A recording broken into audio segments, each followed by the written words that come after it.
भैया। हाँ क्या हुआ? ये आपके पैसे शायद अंदर गिर गए थे।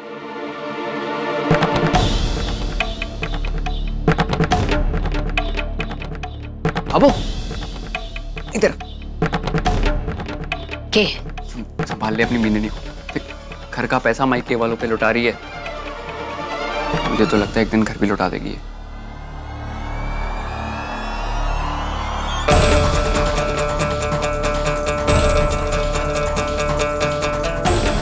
अभी पूछता हूँ।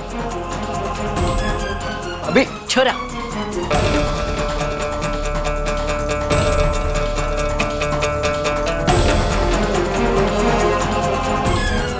भाभो, भैया की जेब से पैसे गिर गए थे घर में, वही देने गई थी।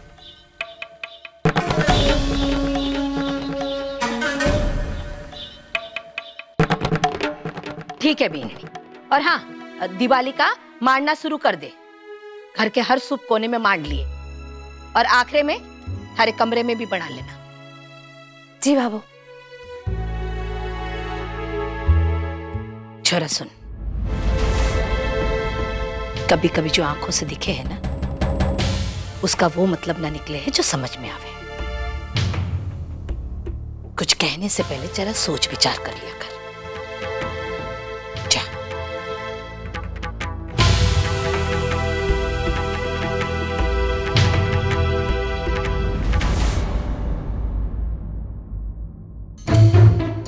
हाँ जुमरे, क्या नाम बताया था दुकान का?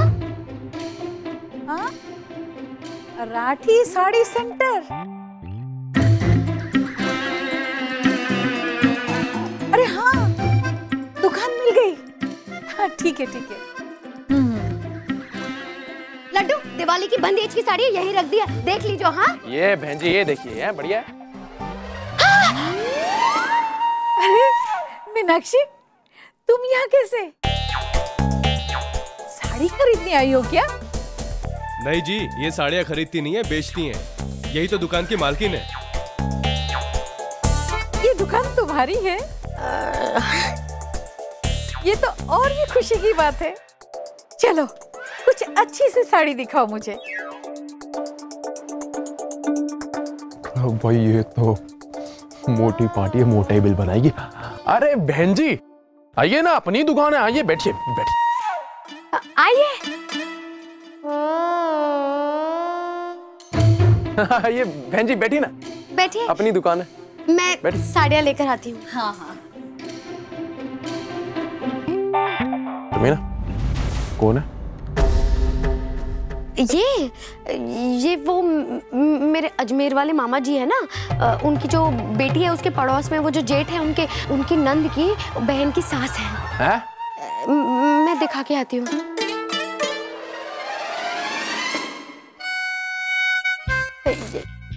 ये देखिए, ये वाला रंग भी बहुत जचेगा आप पर। ये वाला। मीनाक्षी, ये सब क्या दिखा रही हो?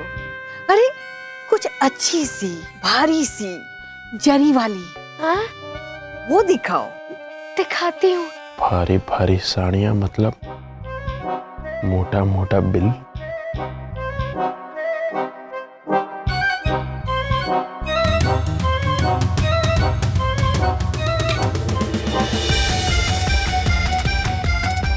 ये सफेद वाला नहीं चाहिए, बाकी ये 5 बांध दो। हाँ जी, बांध देती हूँ। अरे ठंडा भी लेके आंटी जी के लिए। ठंडा लोगी आप? नहीं नहीं बेटा। अच्छा।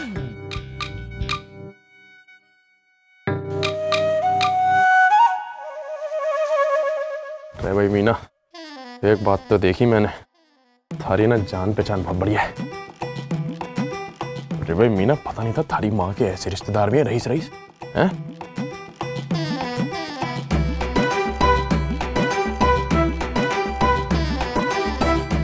अरे भाई मीना, इसको मिला के आंटी जी का बिल हुआ 10,500 रुपए। आंटी जी 10,500। अरे भाई बड़ा सही कस्टमर लाई है। हाँ जी।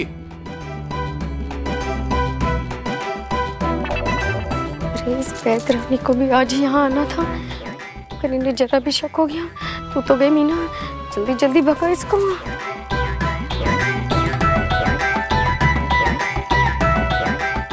आज जो साड़ियाँ डाल दिए ना 10,000 रुपए हुए हैं।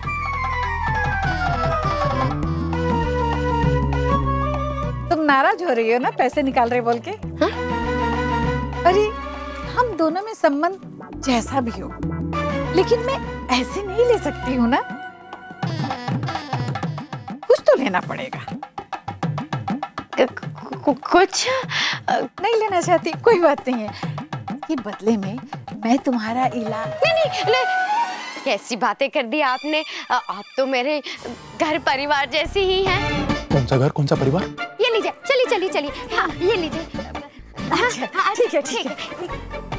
उसको वो मुझे कह रही थी कि फ्री में दुकान से धागा भी नहीं जाने देगी, लेकिन 10,000 की चपेट मार के जा रही है मुंह पे मोटी। आप चिंता को नहीं कीजिए, हमारे पैसे है ना जरूर मिल जाएंगे। अरे अच्छे घर की है, पैसे मिल जाएंगे।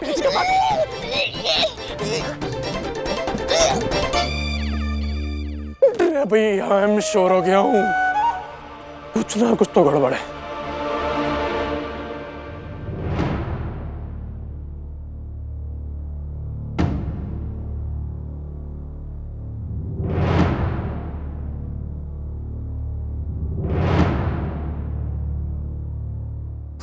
जी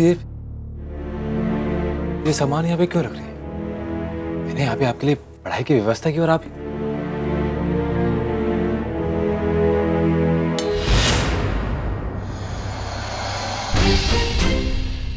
ये सिलाई की मशीन संजय जी किसने रखी है आपने? बाबू ने मंगवाई है। सूरज जी अब मुझे सिलाई सीखने के लिए किसी क्लास में जाने की जरूरत नहीं होगी। दिवाली के बाद से ही बाबू मुझे सिलाई करना सिखाएंगे। अब मैं खिड़की, दरवाजों के पर्दे, तकियों के कवर, आपके कुर्ते, धाइसा के लिए घाघरा लुंगड़ी,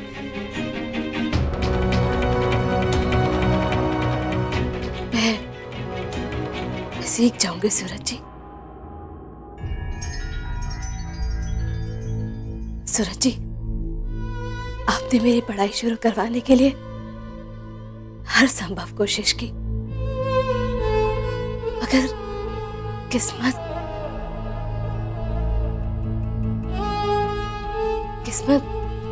कई बार हमारी कोशिशों से कहीं ज्यादा बड़ी साबित हो जाती है।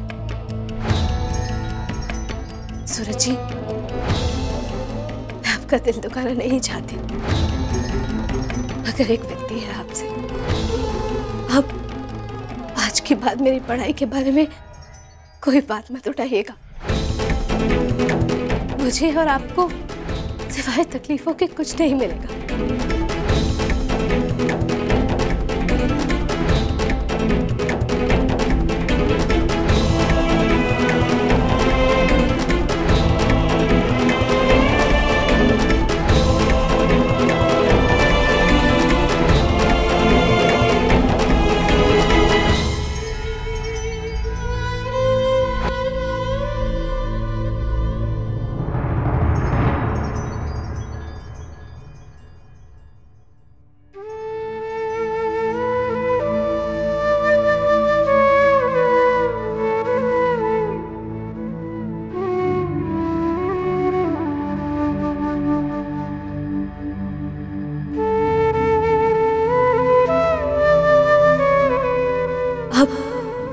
आज के बाद मेरी पढ़ाई के बारे में कोई बात मत उठाइएगा। मुझे और आपको सिवाय तकलीफों के कुछ नहीं मिलेगा।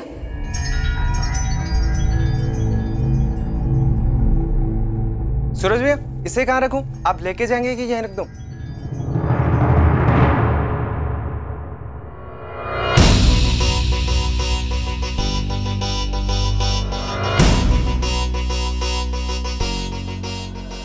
आपके लिए ऐसा प्रस्ताव लेके आया हूँ, आपकी तो तबीयत खिल उठेगी।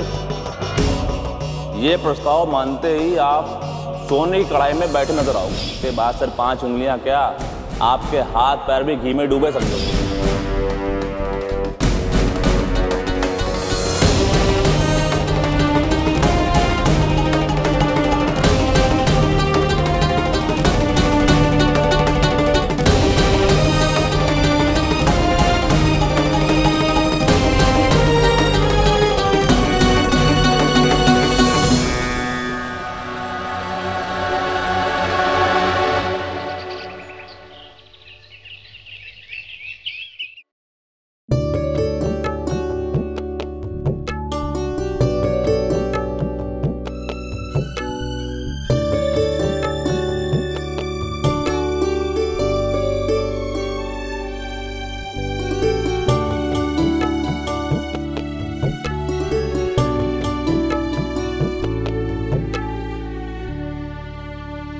ले बाबू,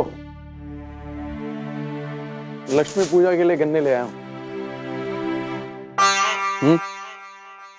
बढ़िया वाला लेकर आया, चोखो काम करियो। छोरा छवि और मोहन घोड़े बेच के सो रहे होंगे। दिवाली के दिन पर भी हाँ बिस्तर पर कमर उल्टी कर कर ही पड़े होंगे। रे छवि, ए मोहित, रे कट्ठे हो। हे मारा राम जी। भाभो खुश रहे। भाभो, मैं तो कब की तैयार हो गई थी। भाभो, हैप्पी दिवाली। जीव तो रहे। अभी वो बैंक की दुकान, अरे बड़े भाई के पैर भी छू लो कभी, हैं? तरक्की करेगा। सब्र कर लो थोड़ा सा।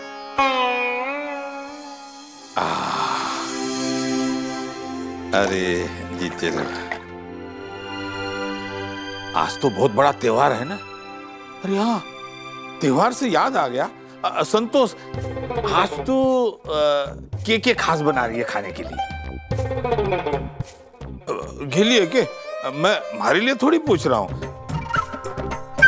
लक्ष्मी जी पधारने वाली है ना, उनके लिए तो छप्पन भोग की थाली में केक सजाने वाली है।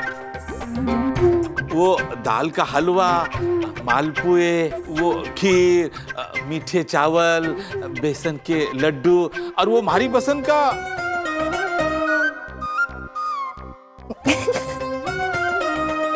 दांत के तिड़कारे। जाओ।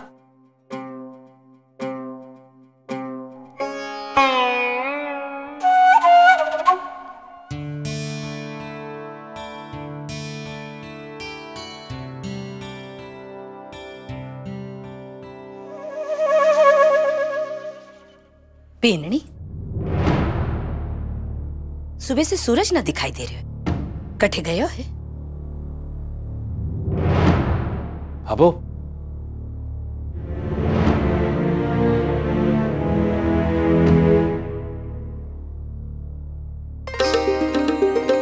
जीता रहे बेटा। दिवाली की बधाई हो पापा साहब।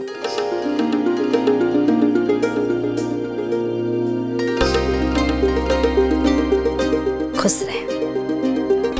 दिवाली की बधाई हो बाबू। तने भी दीपावली की शुभकामनाएं। बेननी, जा सबके लिए चाय बना कर लिया। जी बाबू।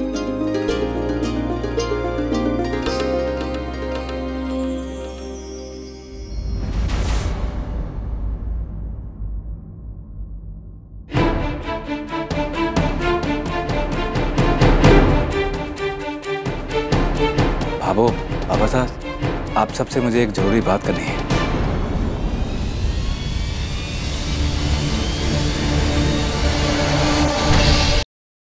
क्या हुआ भैया? कुछ नहीं।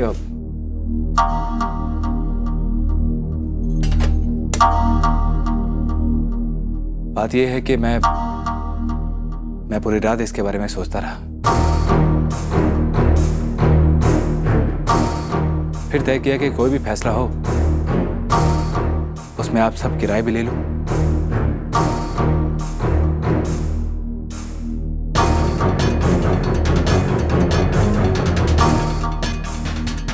संध्या,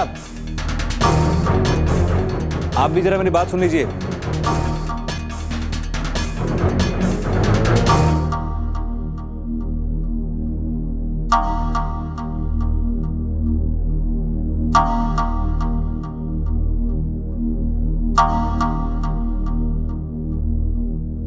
दो दिन पहले धनतेरस के दिन।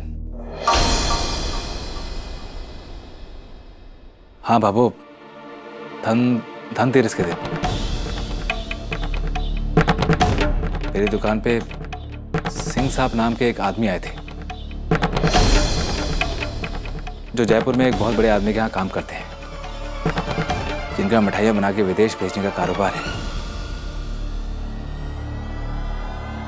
भैया आप कहीं जयपुर शिफ्ट होने के बारे में तो नहीं सोच रहे हो? चुप, के बावली जी सी बात कर रही हो? जेठ जी जयपुर चले गए तो घर का सारा खर्चा तो मारे और इनके सर ही पड़ जाएगा। अब क्या करेगी मीनू? कुछ कर, कुछ सोच। छुरा, इसी की बात होगी। बाबा साहब, नहीं मोहित, मैं इस घर को, इस परिवार को, आप सबको छोड़ के ना कहीं जा रहा हूं और ना ही कहीं जाऊंगा। दरअसल बात यह है कि सिंह साहब ने मुझे अपनी कंपनी में काम करने का प्रस्ताव दिया है, जिसके बदले उन्होंने मुझे 80,000 महीने तनख्वाह देने की बात भी की है। 80,000? 80,000? इतनी बड़ी रकम कोई ऐसे ही तो नहीं देगा। इसके बदले में वो क्या काम करवाएंगे? हाँ सूरज, बीननी सही कह रही। के करावेगी? अब वो चाहते हैं कि मैं अपनी मिठाइयाँ बनाने की विधि उन्हें सौंप दूँ, कि मैं सारी मिठाइयाँ कैसे बनाता हूँ, कौन कौन सी मिठाई में क्या क्या चीज़ कितनी मात्रा में पड़ती है, ये सब मैं उन्हें बता दूँ। अच्छा, तो भैया फिर वो ये भी चाहते होंगे कि आप उनके हलवाइयों को अपनी तरह मिठाई बनाना भी सिखाएं? नहीं विक्रम, उनके यहाँ पे कोई हलवाई काम नहीं करते हैं, बल्कि सारी मिठाइयाँ, सारे काम मशीनों से होते हैं। हाँ? भाभा, ये तो गजब बात हो गई। मशीनें भी मिठाइयाँ बना लेती हैं। बढ़िया है, जमाना कहाँ से कहाँ पहुँच गया ना। हाँ, जमाने को कहीं भी पहुँचने दे, तू चुप रह बस। है? हाँ, तो इसके बदले ना तो मुझे कहीं जाने की जरूरत है और ना ही मैं अपने हाथ से मिठाइयाँ बनाऊंगा। बस अपनी कला, हाँ, अपनी कला उनको सौंप देनी है। लेकिन ये तो एक बार का काम है। इसके बदले में वो आपको हर महीने इतनी बड़ी रकम क्यों देंगे? इसका मतलब उन्होंने कुछ और भी मांगा होगा आपसे। सही कहा संध्या आपने। इसके लिए उन्होंने अपनी मिठाइयों के लिए मेरा नाम मांगा है।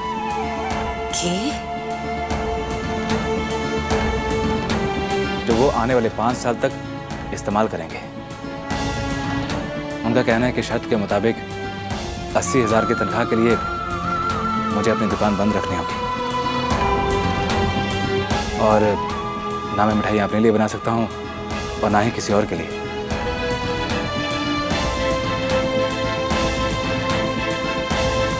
एक साल का लगभग हुआ 10 लाख, 5 साल का 50 लाख, वो भी घर बैठे बैठे। और क्या चाहिए भैया आपको? सूरज भैया, अरे भैया अगर 50 लाख रुपए आ रहे हैं तो भैया आने दो ना फिर, हैं? मैं तो कह रहा हूं दुकान अभी बंद कर देते। नहीं मतलब खुद ही सोचो भैया कि महीने के हमें कितने पैसे आते हैं। काम चलता भी है तो 30 त्योहार पे ना, फिर भी आते हैं 40 से 50,000। भैया अगर हमें घर बैठने के उससे दुगनी रकम मिल रही है और वो भी अगले 5 साल तक, तो मैं तो कहता हूं भैया कि फिर बढ़िया है। हाँ, ना हल्दी लगी ना नमक और खिचड़ा चोखो। जेठ जी, मैं तो कहती हूँ बिल्कुल हाँ कर दीजिए उनको। बैठे बिठाए घर में बिना काम किए कमाई आ जाएगी। और रही बात आपके दुकान की बंद होने की, तो उसमें क्या है, हम आपकी दुकान में अपनी साड़ियों की दुकान ही बढ़ा लेंगे, है ना बाबा?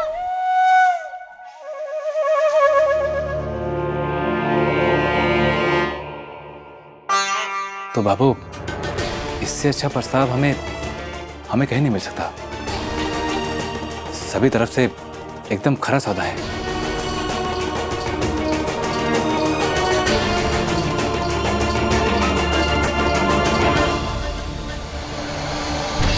हो दिया और बाती हम।